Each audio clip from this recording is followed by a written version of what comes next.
Hello everyone. तो आज हम अपना BHDC 134 यूनिट 1 का पार्ट 2 लेकर स्टार्ट करते हैं।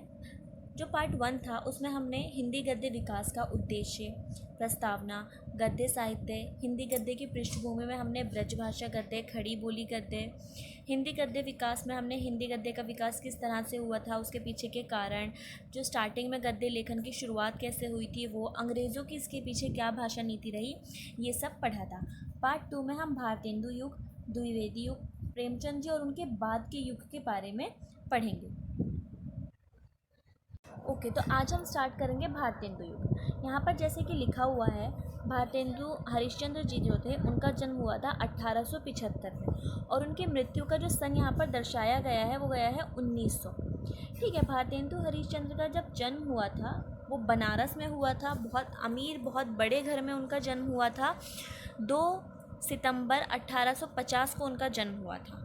ठीक है, इनके पिता का नाम था गोपाल चंद्र, जो साहित्य से बहुत ज़्यादा प्रेम करते थे। मतलब भारतेंदु हरिश्चंद्र साहित्य प्रेमी कहे जाते हैं, तो ये चीज़ उनको उनके पिता से ही मिली थी।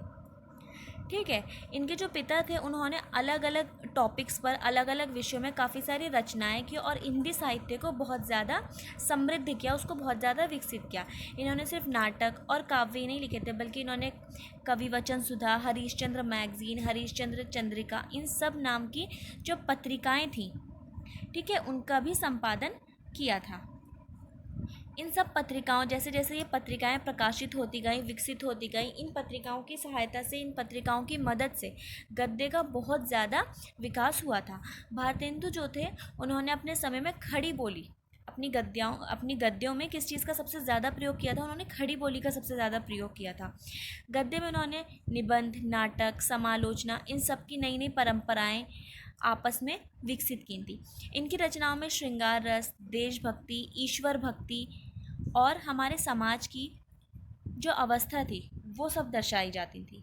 35 वर्ष की बहुत कम आयु में ही इन्होंने 1885 में इनका निधन हो गया था। मतलब जो इनका निधन हुआ था वो 35 वर्ष की आयु में हो गया था।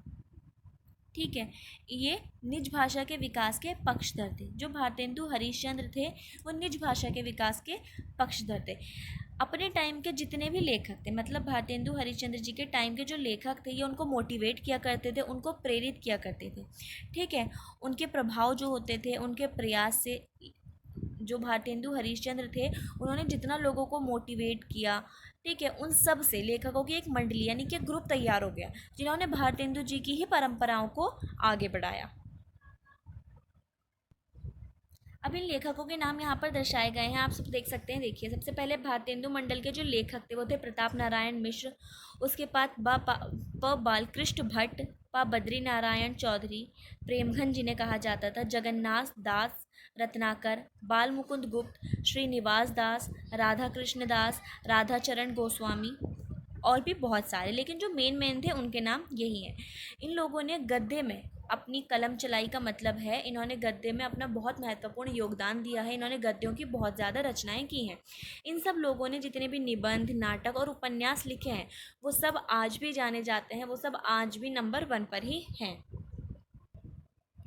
ठीक है, अब यहाँ पर जितने भी लेखक थे भारतेंदु जी की मंडली में, उनके ग्रुप में जितने लेखक थे उन सब ने गद्य के विकास में, हिंदी गद्य के विकास में अपना बहुत ज़्यादा योगदान दिया है। उन्होंने नाटक, निबंध, उपन्यास ये सब लिखे हैं और ये सब लिखने के बाद ही जो हिंदी गद्य का विकास हुआ है उसमें बहुत तेज़ी आ गई थी। भारतेंदु जी जो थे उन्होंने सिर्फ हिंदी गद्य के विकास में रचनाएँ करके या फिर निबंध, नाटक ये सब लिखकर सहायता नहीं की, बल्कि इन्होंने अनुवाद कार्य भी किया। मतलब एक लैंग्वेज से दूसरे लैंग्वेज में जो लिखे गए पत्र पत्रिकाएं थीं, जो किताबें लिखी गई थी, उन सब का अनुवाद किया और इस अनुवाद से भी हिंदी गद्य के विकास को बहुत ज़्यादा सहायता मिली थी। भारतेंदु युग के बारे में इसमें जितना भी था वो हमने पढ़ लिया कि भारतेंदु हरिश्चंद्र जी का जन्म कहाँ हुआ, किस परिवार में हुआ, कौन से शहर में हुआ, उन्होंने कौन कौन सी रचनाएं की और उन्होंने किस किस तरह की रचनाएं की, कैसे उन्होंने हिंदी गद्य के विकास में अपना महत्वपूर्ण योगदान दिया। अब हम देखेंगे द्विवेदी युग के बारे में। यहाँ पर मेंशन किया गया है कि द्विवेदी जी जो थे उनका जन्म हुआ था 1900 ईस्वी में और उनकी मृत्यु का जो सन दिया हुआ है वो है 1920। हिंदू युग में हमने पढ़ा कि जो भारतेंदु जी थे उन्होंने किस तरह से हिंदी गद्य के विकास में सहायता की, उन्होंने कैसे लोगों को, अन्य लेखकों को प्रेरित किया, उन्हें मोटिवेट किया और एक मंडली तैयार करवाई, और उन लेखकों ने किस तरह से हिंदी गद्य के विकास में सहायता की। यहाँ पर ये कहा गया है कि जो मंडली के लेखक थे उन्होंने गद्य को समृद्ध करने में बहुत ज़्यादा महत्वपूर्ण भूमिका निभाई। यहाँ पर जो लेखक थे, इस दौर के जो लेखक थे, वो अंग्रेज़ी भी पढ़े लिखे होते थे, और उन्होंने अंग्रेज़ी पढ़े लिखे होने के बावजूद भी हिंदी के लेखन कार्य में अपना महत्वपूर्ण योगदान दिया। उन्होंने देखा कि इन लोगों की जो भाषा थी, ठीक है, उसमें काफ़ी सारी त्रुटियां इन लोगों को नज़र आने लगी, इनके भाषागत दोष इन्हें नज़र आने लगे, जैसे वो इच्छा किया, आशा किया, ऐसे शब्दों का प्रयोग करने लगे थे। अब इनकी जो भाषा बिगड़ी, उसका एक कारण यहाँ पर यह बताया गया क्यों इन लोगों की भाषा बिगड़ी, क्योंकि उस वक्त उन लोगों की संख्या ज़्यादा हो गई थी जो हिंदी का अनुवाद करने लगे थे। ठीक है, भाषा बिगड़ने का कारण ये बताया कि उन लोगों की संख्या ज़्यादा हो गई थी जो उपन्यास पढ़ने में रुचि रखने लगे थे और हिंदी भाषा का अनुवाद करने लगे थे।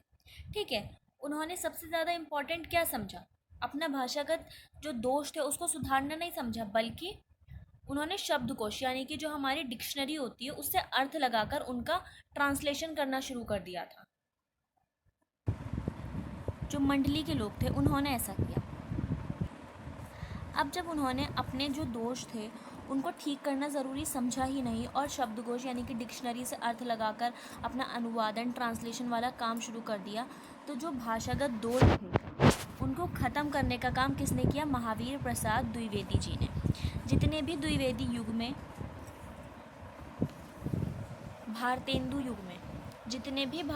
युग में भाषागत दोष थे, कमियां थीं, उन सब को दूर करने का काम किया महावीर प्रसाद द्विवेदी जी ने। द्विवेदी युग में हमारा अगला टॉपिक दिया गया है सरस्वती पत्रिका योगदान। अब हम देखेंगे महावीर प्रसाद द्विवेदी जी ने किस तरह सरस्वती नामक पत्रिका में अपना योगदान दिया। सरस्वती नामक एक पत्रिका थी जिसने हिंदी गद्य के विकास में सहायता की और इसके जो संपादक थे वो महावीर प्रसाद द्विवेदी जी थे। पंडित महावीर प्रसाद जी जो थे उन्होंने सरस्वती पत्रिका के माध्यम से जो भाषा का परिमार्जन कार्य था ना, वो मतलब उन्होंने हिंदी गद्य के इतिहास में, हिंदी गद्य साहित्य में सरस्वती पत्रिका के माध्यम से बहुत महत्वपूर्ण योगदान दिया। सरस्वती पत्रिका जो थी उसका जो स्टार्टिंग हुई थी वो 1900 ईस्वी में हुई थी, इलाहाबाद से हुई थी, और इसके प्रकाशन में इंडियन प्रेस ने सहायता की थी। उसके बाद सन 1903 में जो संपादक थे आचार्य महावीर प्रसाद जी बनाए गए सरस्वती पत्रिका के, और 1903 से 1920 तक वो इसके संपादक रहे। ठीक है, उसके बाद हिंदी गद्य जो था उसके विकास में ही नहीं, सरस्वती पत्रिका ने आधुनिक हिंदी भाषा में साहित्य के विकास में भी सरस्वती ने अपना योगदान दिया। मतलब सरस्वती पत्रिका जो थी उसने सिर्फ हिंदी गद्य के विकास में सहायता नहीं की, बल्कि आधुनिक हिंदी भाषा में और साहित्य के विकास में, दोनों में ही सरस्वती ने पूरी तरह से सहायता की थी और अपना योगदान दिया था। अब जो सरस्वती पत्रिका थी ना, उसने हिंदी का जो गद्य था उस गद्य को एक स्ट्रक्चर दिया था, मतलब एक परिनिष्ठित रूप दे दिया था सरस्वती पत्रिका ने। सरस्वती पत्रिका जो थी वो मुश्किल से मुश्किल जो टॉपिक्स होते थे, मुश्किल से मुश्किल चीज़ों को बहुत इजी वे में प्रेजेंट करती थी। ठीक है, और जो सरस्वती पत्रिका थी वो हिंदी में जितना भी अराजकता थी, जितने भी दोष थे, उन सबको उसने समाप्त कर दिया था, और हिंदी गद्य और हिंदी पद्य की भाषा के बीच जितनी भी प्रॉब्लम्स थी, ठीक है, उन सबको भी ख़त्म करने में सरस्वती पत्रिका ने अपना योगदान दिया गया था।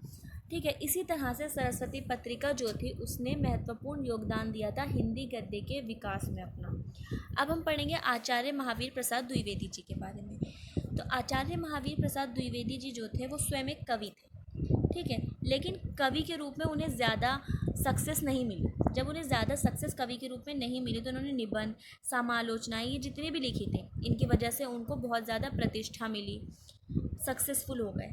ठीक है, उन्होंने सरस्वती का प्रकाशन किया, उन्होंने अपनी रचनाओं में भाषा को सुधारा, उसको एक स्ट्रक्चर दिया। ठीक है, उसको परिमार्जित किया। अब द्विवेदी जी की जो भाषा थी ना, वो अपनी भाषा के प्रति बहुत ज़्यादा सजग रहते थे। उन्होंने खड़ी बोली जो थी उसका मानक रूप ग्रहण किया। क्योंकि जो मानक रूप था उसको ग्रहण किए बिना कोई भी महान कवि या लेखक साहित्य की रचना करे, ऐसा पॉसिबल ही नहीं है। द्विवेदी जी जो थे उन्होंने जो गद्य की विभिन्न विधाएं थी उन सबको लेकर साहित्य लिखा। उन्होंने उपन्यास लिखे, कहानियाँ लिखी, निबंध लिखे, आलोचनाएं की। ठीक है, ये सारे महत्वपूर्ण कार्य किए और इसी को लेकर उनको प्रतिष्ठा मिली। ठीक है, कहानी उपन्यास के क्षेत्र में उन्होंने प्रेमचंद्र, नाटक के क्षेत्र में जयशंकर प्रसाद जी, निबंध के क्षेत्र में बालमुकुंद गुप्त, पूर्ण सिंह, रामचंद्र शुक्ल और आलोचना के क्षेत्र में रामचंद्र शुक्ल इसी युग की देन है। मतलब ये जितने भी हमने अभी लेखकों के, कवियों के नाम लिए हैं ये सभी द्विवेदी युग की देन है। ठीक है, इसके अलावा जो जीवनियाँ होती थी, आत्मकथाएं होती थी, संस्मरण होते थे, यात्रा वृत्तांत होते थे, ये सब चीज़ें लेखन में बहुत ज़्यादा इम्पॉर्टेंट रोल अपना अदा करती थी। सबसे पहले भारतेंदु युग ने हिंदी गद्य के विकास में सहायता की। उसके बाद द्विवेदी जी ने अपना महत्वपूर्ण योगदान दिया। द्विवेदी जी ने जितना भी भाषा के लिए अपना महत्वपूर्ण योगदान दिया, उनके बाद जिसका नाम लिया जाता है वो हैं हमारे प्रेमचंद जी। ठीक है, प्रेमचंद जी जो थे उन्होंने द्विवेदी युग के बाद, द्विवेदी जी के बाद हिंदी साहित्य में अपना महत्वपूर्ण योगदान दिया। प्रेमचंद जी ने जो अपने लेखन की शुरुआत की थी ना, वो द्विवेदी युग के काल से ही कर दी थी। उन्होंने उपन्यास लिखे, कहानियाँ लिखी। ठीक है, उनकी जो विधाएं थी उनमें एक नए युग की स्टार्टिंग मानी जाती है। उन्होंने नए तरीके से लिखना शुरू किया, नई तरह की रचनाएं करनी शुरू की।